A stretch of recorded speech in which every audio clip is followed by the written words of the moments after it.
Welcome sa Pinoy Crime Hub. Sa video na ito ay isasalaysay ko sa inyo ang misteryosong pagkawala ni Maya Millete sa Amerika. Ito ang kwento ni Maya Millete, isang Pilipina na nangarap ng magandang buhay sa Amerika na nauwi sa isang trahedya.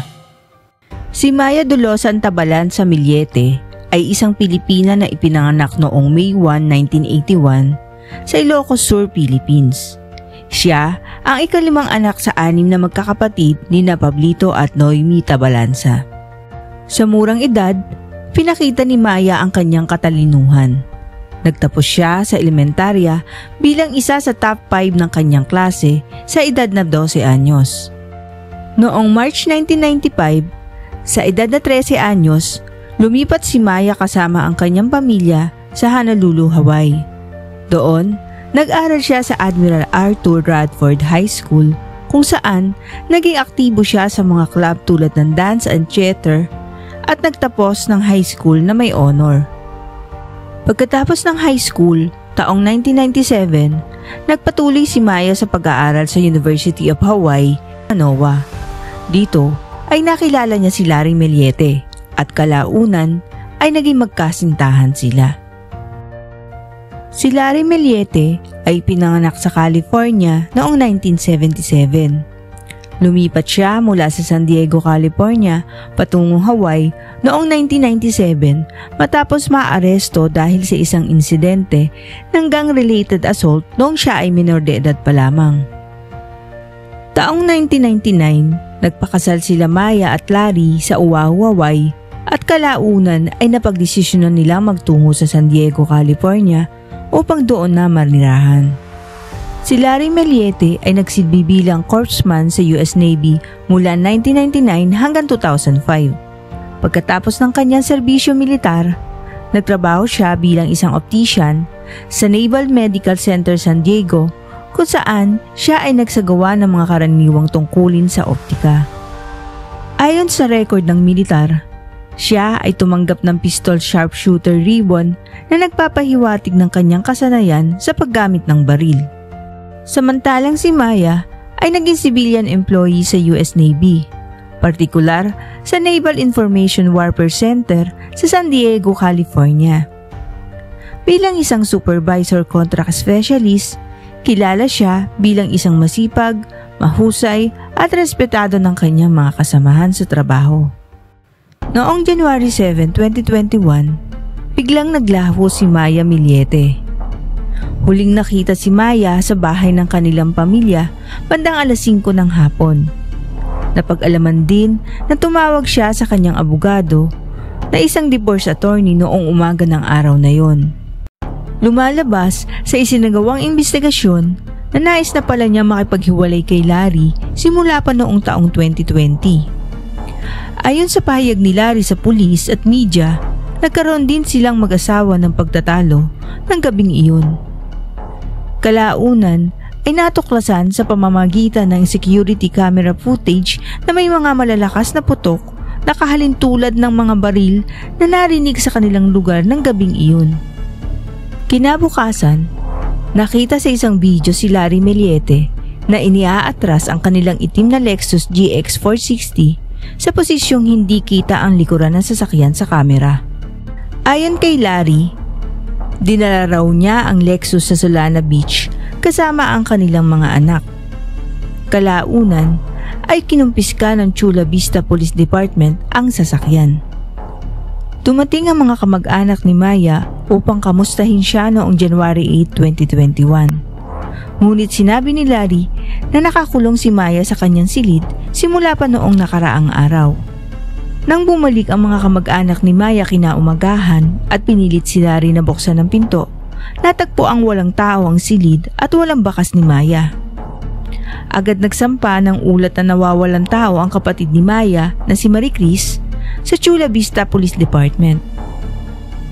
Noong January 9, 2021, sinabi ni Larry sa kanilang kapitbahay na dinala niya ang Lexus sa Borrego Desert State Park at humingi siya ng tulong sa kapitbahay para ipadetail ang sasakyan. Sa mga oras na ito, pinaniniwala ang patay na si Maya Millete. Noong January 13, 2021, nagsagawa ng paghahanap ang mga boluntaryo sa Mount San Miguel Park para kay Maya. Noong January 23, nagsagawa ng search warrant ang mga investigador sa bahay ng mga Millete upang maghanap ng mga pahiwatig o ebidensya na makakatulong sa kaso ng pagkawala ni Maya.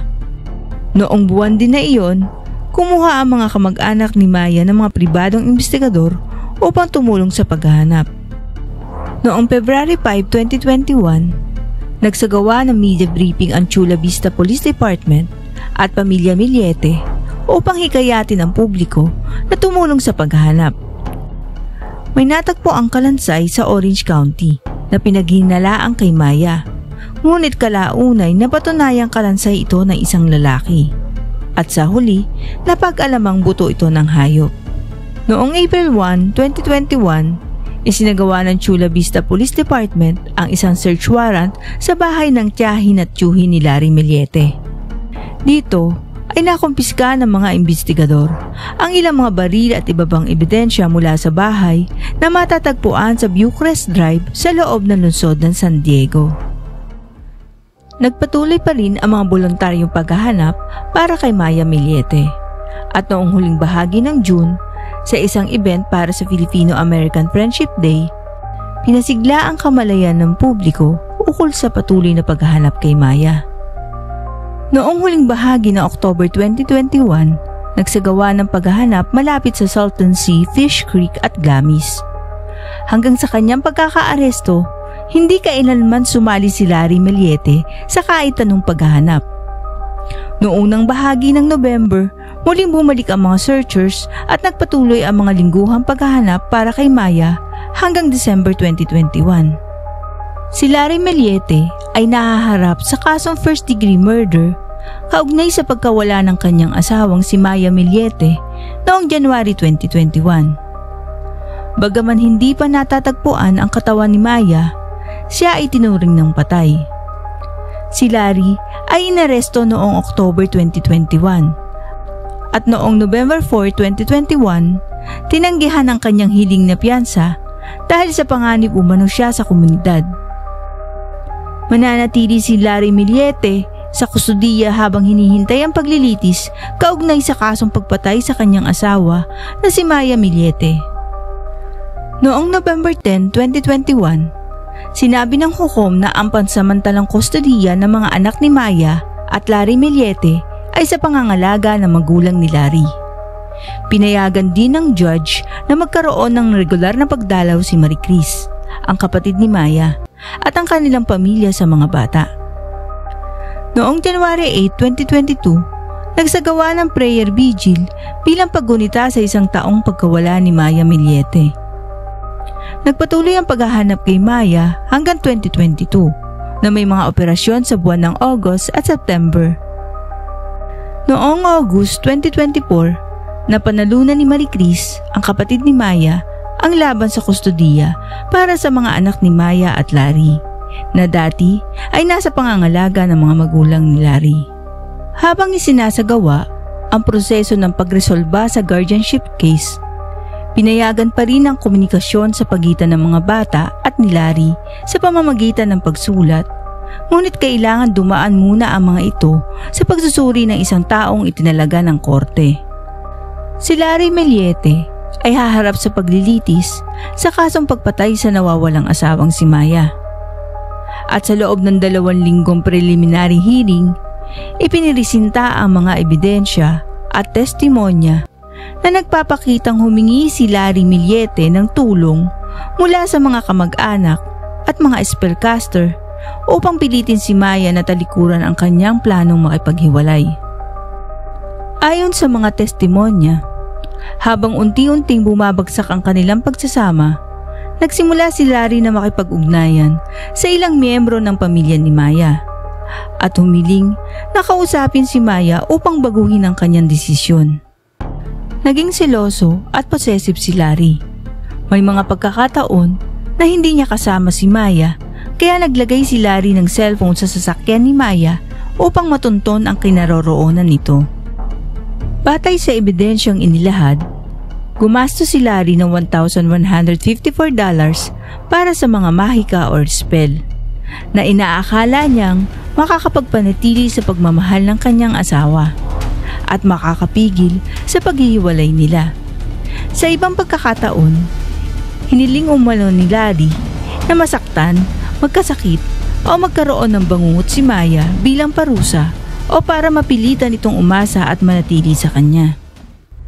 Matapos ang 2 linggo ng pagdinig sa unang paglilitis, nagpasya ang hukom na may sapat na ebidensyang ipiniresenta upang si Larry Millete ay humarap sa paglilitis sa kasong pagpatay sa kanyang asawa na si Maya.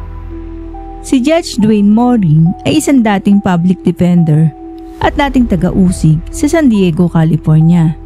Sa kanyang desisyon na panagutin si Larry sa kasong pagpatay, binanggit ni Judge Morin na may malinaw na pagkakaiba sa kilos ng akusado bago at pagkatapos ng pagkawala ni Maya na nagbigay ng matibay na hinala sa kanyang pagkakasala.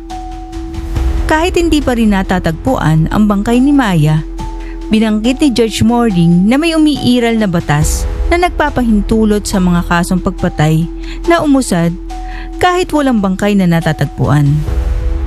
Sa pagtinig sa korte sa Chula Vista, humingi ang depensa ni Larry Millete na ipagpaliban ng paglilitis hanggang January. At isa sa mga dahilan ay ang kakulangan ng pondo para sa kanyang depensa. Ipinahayag din ng abogado ni Larry Millete sa korte ang kanyang pag-alala sa kalusugan ng pag-iisip ng akusado. Sa huli, pumayag ang judge na ilipat ang petsa ng paglilitis mula October 10 patungong January 16, 2024. Sa ngayon, hindi pa din tapos ang paglilitis ng kaso ni Larry Millete. Umaasa pa din ang pamilya ni Maya na mabigyang hustisya ang misteryosong pagkawala ni Maya na pinaniniwala ang namatay na sa kamay ni Larry Millete. Si Larry Millete ay maaaring makulong hanggang 25 taon hanggang habang buhay sa state prison kung mapatunayang nagkasala sa kasong pagpatay, pati na rin sa kasong felony dahil sa illegal na pagmamayari ng assault weapon. Ang alaala ni Maya Millete ay hindi malilimutan ng kanyang pamilya at mga kaibigan. Isang maganda, mapagmahal at matalinong babae na biglang naglaho sa kanyang mga mahal sa buhay. Maraming salamat sa panonood ng kwento ni Maya Millete. Kung nagustuhan nyo ang video na ito, huwag kalimutang i-like, mag-subscribe at i-click ang notification bell. Hanggang sa muli, ingat po tayong lahat.